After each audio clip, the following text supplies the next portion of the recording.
नमस्कार, श्रेष्ठ भारत में आपका स्वागत है। मैं हूं मुक्ता सिंह।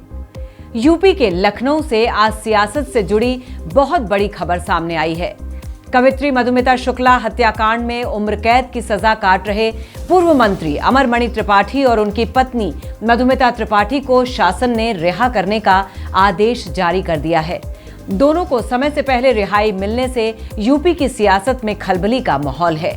तो सबसे पहले आपको ग्राफिक्स के जरिए बताते हैं क्या है ये पूरा मामला। मई 2003 को लखनऊ की पेपर मिल कॉलोनी में कवित्री मधुमिता शुक्ला की हत्या हुई थी। मधुमिता हत्याकांड में अमरमणि और उनकी पत्नी मधुमणि समेत 4 लोगों को उम्र कैद की सजा हुई थी। बाहुबली नेता अमरमणि और मधुमणि फिलहाल गोरखपुर जेल में बंद हैं। सुप्रीम कोर्ट के आदेश के बाद शासन से जारी हुआ है उनकी रिहाई का आदेश। मई 2022 में सुप्रीम कोर्ट ने जेल में अच्छा बर्ताव करने वाले कैदियों की रिहाई पर विचार का आदेश दिया था और इस आदेश के बाद दोनों पति पत्नी अमरमणि और मधुमणि ने सुप्रीम कोर्ट में अपने दया याचिका दाखिल की थी। 21 नवंबर 2022 को मधुमणि को रिहा करने का आदेश दिया गया था। 10 फरवरी 2023 को अमरमणि को रिहा करने का आदेश दिया गया। आदेशों के पालन में देरी पर अमरमणि ने सुप्रीम कोर्ट में अवमानना का नोटिस भी दाखिल किया। सुप्रीम कोर्ट ने 3 जुलाई 2023 को मधुमणि और 18 अगस्त 2023 को अमरमणि को रिहा करने का आदेश दे दिया। अब आपको बताते हैं कौन है बाहुबली नेता अमरमणि त्रिपाठी। यूपी की राजनीति में हमेशा से ही बाहुबली नेताओं का दबदबा रहा है।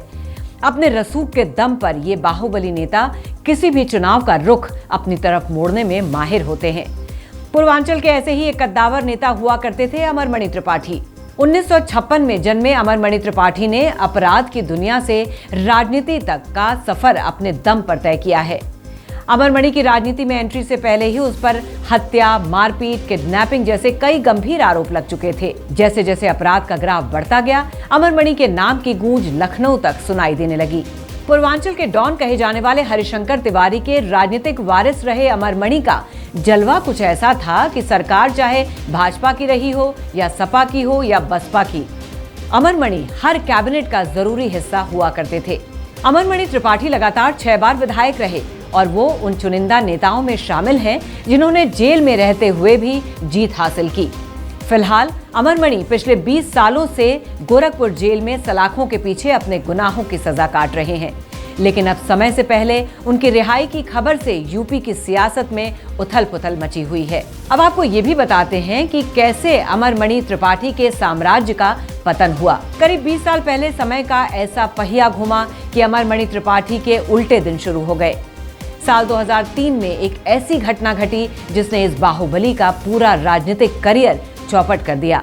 बात 9 मई 2003 की है, जब यूपी की राजधानी लखनऊ की पेपर मिल कॉलोनी में मधुमिता शुक्ला नाम की 24 साल की कवित्री की गोली मारकर हत्या कर दी गई। पोस्टमार्टम रिपोर्ट में मधुमिता के प्रेग्नेंट होने की बात भी सामने आई थी। मधुमिता शुक्ला की डीएनए रिपोर्ट में पता चला कि उसके पेट में पल रहा बच्चा अमरमणि त्रिपाठी का है। इस घटना से यूपी के सियासी हलके में भूचाल आ गया था। मधुमिता की हत्या का आरोप सीधे अमरमणि पर लगा। इस पूरी साजिश में अमरमणि त्रिपाठी की पत्नी मधुमणि का भी नाम सामने आया। पहले तो सीबीसीआईडी ने इस हत्याकांड की जांच शुरू की, लेकिन बाद में यूपी की पूर्व मुख्यमंत्री मायावती ने मामले की जांच सीबीआई को सौंप दी।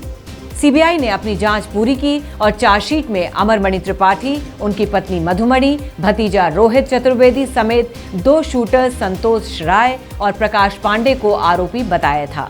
देहरादून फास्ट ट्रैक ने तेजी से इस मामले को निपटाया और प्रकाश पांडे को छोड़कर सभी लोगों को दोषी करार दिया।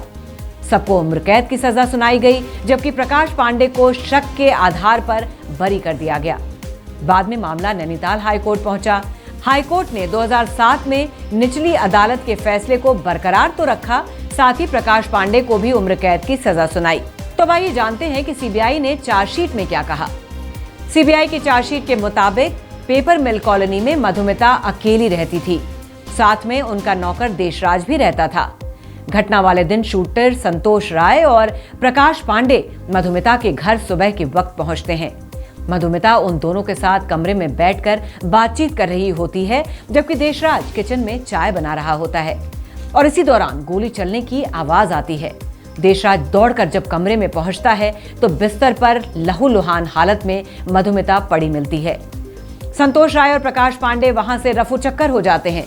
नौकर देशराज के बयान को अहम मानते हुए सीबीआई ने जब जांच आगे बढ़ाई तो अमरमणि तक कड़ियां जुड़ती चली गईं। अमरमणि त्रिपाठी के कारनामों की बात करें और साल 2001 के उस वाकये का जिक्र न हो, ऐसा हो नहीं सकता।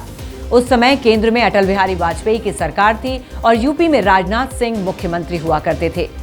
अमरमणि उनकी सरकार में मंत्री थे। उस दौरान बस्ती जिले के एक बड़े कारोबारी के 15 साल के बेटे की किडनैपिंग हो गई थी। इस हाई प्रोफाइल किडनैपिंग की खूब चर्चा हुई थी। पुलिस पर भी बड़ा प्रेशर था। आनन फानन में बिजनेसमैन के बेटे राहुल मदेसिया को पुलिस ने बरामद कर लिया था। मामले की छानबीन में पता चला कि अपहरणकर्ताओं ने राहुल को अमरमणि के बंगले में ही छुपा रखा था। इस घटना को लेकर बीजेपी सरकार की जमकर किरकिरी हुई और अमरमणि त्रिपाठी को मंत्रिमंडल से बर्खास्त कर दिया गया और अब पिता के ही नक्शे कदम पर बेटा चल रहा है।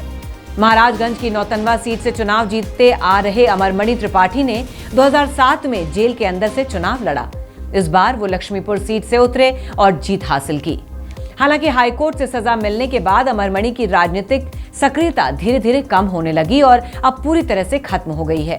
अब उनके बेटे अमरमणि त्रिपाठी नौतनवा सीट से विधायक हैं। अपने पिता की तरह अमरमणि त्रिपाठी का दामन भी दागदार रहा है। 2015 में उन पर अपनी पत्नी सारा सिंह की हत्या करने का आरोप लगा था। आगरा में हुए एक कार एक्सीडेंट में सारा की मौत हो जाती है, जबकि अमरमणि त्रिपाठी को मामूली खरोंचें लगती है। ये मामला अभी तक कोर्ट में चल रहा है। तो अब ये पूरी चीजें सुनने के बाद अब आपको बताते हैं कि राजनीतिक समीकरण क्या कहते हैं। अगले साल देश भर में लोकसभा और ज्यादातर राज्यों में विधानसभा चुनाव होने हैं। बात करें उत्तर प्रदेश की राजनीति की तो यहाँ अलग सा ही माहौल बनता नजर आ रहा है। लोकसभा चुनाव से पहले कई बड़े संदेश देने की कोशिशें की जा रही हैं। पिछले कुछ दिनों में लगातार बाहुबलियों को जेल से बाहर आते देखा जा रहा है। हाल ही में बिहार सरकार ने कानून में बदलाव कर गोपालगंज के डीएम रहे जी कृष्णैया हत्याकांड मामले में करीब 16 साल से जेल में बंद आनंद मोहन सिंह की रिहाई का रास्ता साफ कर दिया। उसी तरह अब सुप्रीम कोर्ट के आदेश के बाद अब यूपी के राज्यपाल की अनुमति के बाद पूर्व मंत्री अमरमणि त्रिपाठी की रिहाई हो गई है। जिस तरह से आनंद मोहन की रिहाई पर बिहार से लेकर यूपी तक राजनीतिक विवाद गहराया था, उसी तरह के हालात अब यूपी में देखने को मिलेंगे। विपक्षी दल लोकसभा चुनाव से पहले अमरमणि पर बड़ा राजनीतिक हमला कर एक वर्ग के वोटर्स की नाराजगी मोल नहीं लेना चाहते हैं और इसीलिए अमरमणि की रिहाई की चर्चा के बाद से अब तक कोई भी बड़ा बयान विपक्षी पार्टियों की ओर से नहीं आया है। तो फिलहाल की इस खबर में बस इतना ही। बाकी खबरों के लिए देखते रहिए श्रेष्ठ भारत। श्रेष्ठ भारत पर खबरों से जुड़े रहने के लिए चैनल को सब्सक्राइब करें, बेल आइकन दबाएं और देखते रहें श्रेष्ठ भारत।